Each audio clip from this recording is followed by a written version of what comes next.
Voyons ensemble les objectifs de votre stratégie de lead nurturing. Le principe du lead nurturing consiste à aider un prospect à progresser dans votre tunnel de vente. Ce principe vise donc à entretenir la relation que vous avez avec vos prospects pour les transformer en clients, puis en ambassadeurs. Dans cette vidéo, je vous propose de voir ensemble les 5 objectifs d'une stratégie de lead nurturing. Le premier objectif, c'est le lead nurturing pour informer. Cela passe par des emails qui diffusent de l'information générique. Ils sont indispensables pour accompagner vos prospects dans leur cycle de maturité. Ces emails n'ont pas pour objectif de transformer directement votre prospect en client. Mais cette phase va participer à son information, au développement de ses questionnements, à sa maturation. Le but de ces emails est d'apporter de la valeur et de renforcer la confiance de votre prospect envers votre marque. Pour cela, nous allons travailler 2 points, les thématiques de votre univers et des contenus de qualité sur votre domaine d'activité. Par exemple, prenez le temps de définir en quoi votre entreprise se positionne comme leader d'opinion sur votre secteur. L'idée va être d'aller à la rencontre entre votre persona et ses besoins, qui représentent votre prospect idéal, et vous, votre marque et vos valeurs.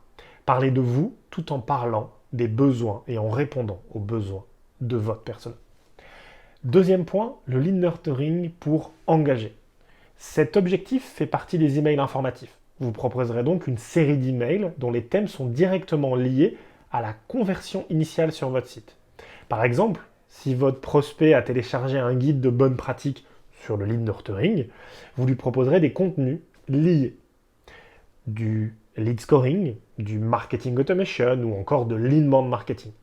Vous pourrez également lui donner des pistes de réflexion pour booster sa campagne.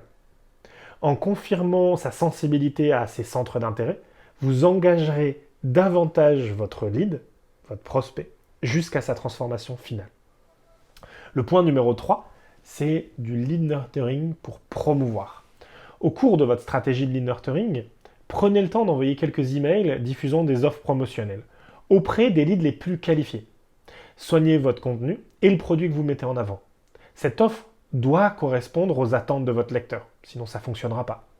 Si jamais vous êtes à côté de la plaque, vous allez générer des désinscriptions, être signalé comme indésirable ou simplement ne pas être lu.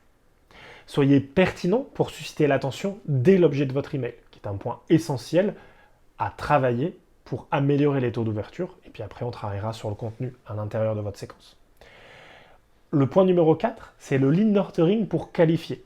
Si votre lead a cliqué sur un produit d'un de vos emails promotionnels ou un produit mis en avant sur votre blog, c'est qu'ils se montrent déjà intéressés par ce que vous proposez. Et c'est peut-être le bon moment pour confirmer son intérêt. Proposez-lui donc un essai gratuit, un accès premium à une offre pendant un temps limité, un webinar ou un coaching personnalisé.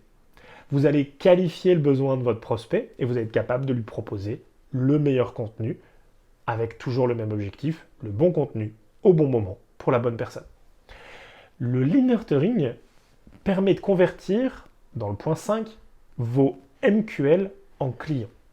Un MQL, ce qu'on appelle un Marketing Qualified Lead, ce sont les contacts commerciaux qui sont qualifiés par le biais d'actions marketing.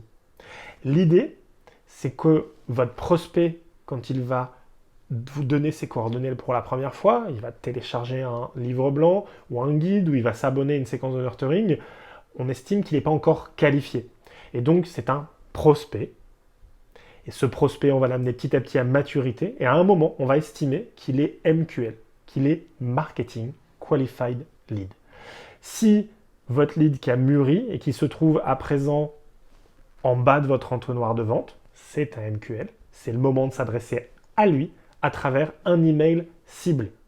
Cet email peut venir de vos commerciaux pour humaniser d'autant plus votre démarche. C'est le moment où on se pose la question de est-ce qu'on reste dans un processus automatisé et la prise de rendez-vous se fait par l'outil marketing en B2B ou est-ce qu'on envoie cette information à votre commercial, vos commerciaux, votre force de vente pour que ce soit eux qui fassent le message. Les deux sont possibles et ça dépend de votre stratégie d'entreprise et puis des tests que vous allez pouvoir mettre en place.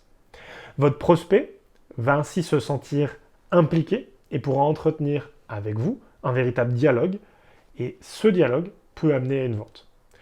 Concrètement, l'ensemble de ces informations, en fait, votre prospect, c'est plus qu'un nom dans une liste. C'est d'abord une personne, votre prospect, qui dispose d'un besoin et auquel vous allez pouvoir répondre. Si vous souhaitez en savoir davantage sur les étapes d'une campagne de lead nurturing, je vous invite à regarder la vidéo suivante. A tout de suite!